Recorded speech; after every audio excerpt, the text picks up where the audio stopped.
Assalamualaikum warahmatullahi wabarakatuh. Selamat bertemu dengan saya Sutiaji yang ingin mengabarkan beberapa hal. Kita silakan dengan kabar kipah. Yang pertama adalah berkaitan dengan banyaknya pertanyaan yang masuk pada kami dan ditunggu-tunggu masyarakat secara nasional maupun Kota Malang, yaitu tentang vaksin. Saya sampaikan bahwa vaksin ini sudah tersedia di provinsi. Siapa saja yang pertama yang mendapatkan prioritas vaksin? Yang pertama adalah tenaga medis. Sementara memang kami menyiapkan adalah tenaga medis. Saat ini lagi proses updating ya, dan pendaftaran terus kita update. Yang sudah terdaftar ke Kementerian Kesehatan jumlahnya ada 7.055. Yang on proses sekarang adalah 6.766. Ini terdiri dari tenaga medis. Selain tenaga medis, walaupun belum ada petunjuk, sudah kami siapkan. Saya sudah minta kepada Dukcapil untuk data bagi masyarakat yang usianya 19 sampai usia 59. Dinas Kesehatan kami minta untuk diverifikasi yang komorbid ya, yang ibu hamil, maka ini yang nanti akan sementara tidak mendapatkan vaksin, plus bagi orang yang pernah terkonfirmasi positif. Jumlahnya masih dalam verifikasi dan pencatatan, karena dari provinsi pun belum ada permintaan atau instruksi ya. Jadi tenaga medis yang sekarang sudah kita siapkan, mestinya adalah selanjutnya adalah yang diutamakan tahap kedua adalah pelayanan publik. Ini nanti akan kita tahap kedua. Kabar yang kedua berkaitan dengan masalah banjir yang ada di Kota Malang. Jadi banjir di Kota Malang ini ya diakibatkan ya, satu, karena tidak terkoneksinya antara drainase satu dengan yang lainnya. Karena apa? Membangun dulu tidak basicnya set plan. Untuk itu sekali lagi ini kami sudah punya master plan drainase yang harapannya nanti akan bisa menyelesaikan ini. Yang kedua, adanya penyempitan drainase. Kalau penyempitan berarti ada memang oknum-oknum yang memang tidak pernah memikirkan masyarakat sekelilingnya. Itu sekali lagi kepada seluruh masyarakat, kalau yang merasa ada penyempitan ya tolong ada kesadaran ya supaya dia membongkar itu. Dan yang ketiga, ada bangunan-bangunan di atas saluran air. Yang ini juga saya mohon kesadaran dari masyarakat sebelum nanti dibongkar oleh pemerintah daerah, tolong ya lakukan pembersihan atau dilakukan pembongkaran. Penyebab selanjutnya adalah drainase yang sudah ada tapi tidak berfungsi. Kenapa? Karena adanya sedimen dan sampah. Maka saya minta pada Sekda kemarin tolong dikaji ya untuk melakukan rekrutmen tenaga pembersih yang kemarin hanya satu satgas itu terdiri dari 12 orang.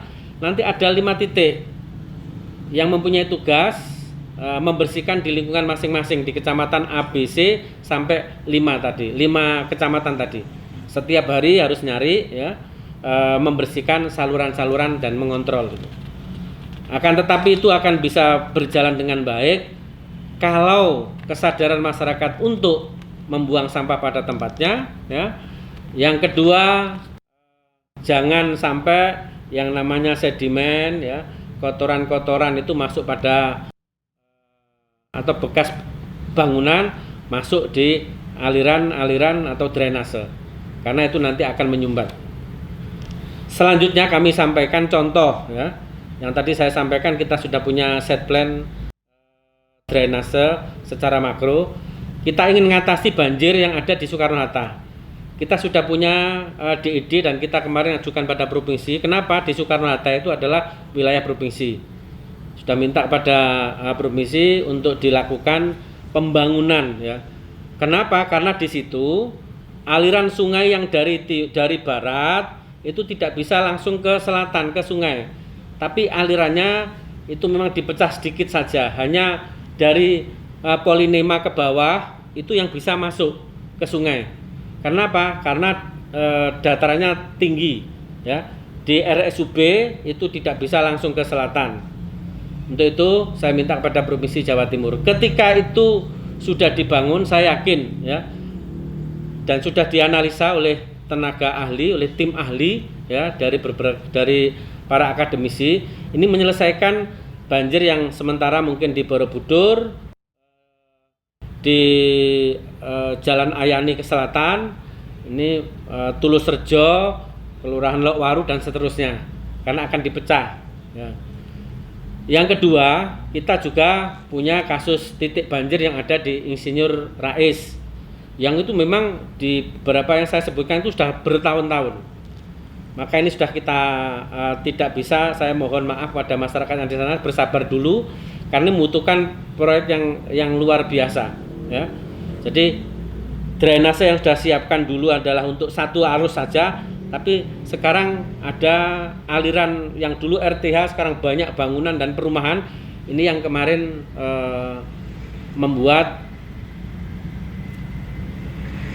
sungai yang mestinya, ya, drainase dan sungai yang mestinya dialiri itu tidak bisa mengalir ke sana. Nah, demikian juga kami mohon doa restu, mudah-mudahan jaging itu juga bisa dimanfaatkan. Ketika jaging bisa dimanfaatkan, maka areal di UM, di Klaseman, di Jalan Galunggung nanti insya Allah akan bisa terselesaikan. Ini kasus, ini titik banjir. Dan titik banjir yang lain kami harapkan nanti pelan tapi pasti, semakin tahun semakin berkurang, semakin tahun semakin berkurang. Selanjutnya yang juga ditunggu-tunggu oleh masyarakat, yang saat ini pusat telah menentukan bahwa Malang Raya ini menjadi salah satu, ya, kota diberlakukannya awalnya adalah PSBB, tapi sekarang istilahnya diganti dengan PPKM. Jadi pembatasan kegiatan masyarakat. Kami sudah sampaikan kemarin kepada media. Jadi kemarin kita berkumpul dengan Pak Bupati, tapi hal ini diwakili oleh asisten 1 dengan Dinas Kesehatan, Ibu Wali Kota Batu dengan Pak Sekda, di kami kumpul lengkap, ya, mengformulasikan apakah instruksi Menteri Dalam Negeri nomor 1 2001 itu copy paste kita laksanakan. Tapi kesepakatan kita, dan tadi kami laporkan pada Ibu Gubernur yang barusan kami rakor pada hari ini, kami akan memodifikasi bahwa kami tidak akan lakukan pembatasan berskala besar, tapi istilahnya adalah tadi PPKM, ya.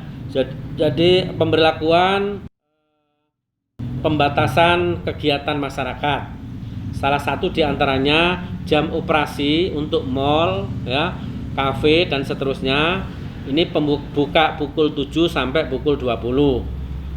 Kalau dari instruksi tadi adalah pukul 7 pagi sampai pukul 7 malam. Jadi kuota tempat ibadah, terus kuota untuk mal dan kafe kita modifikasi, untuk ibadah sama 50%, tapi kalau untuk kafe, untuk mal yang dulunya 25%, kami bersepakat 50%.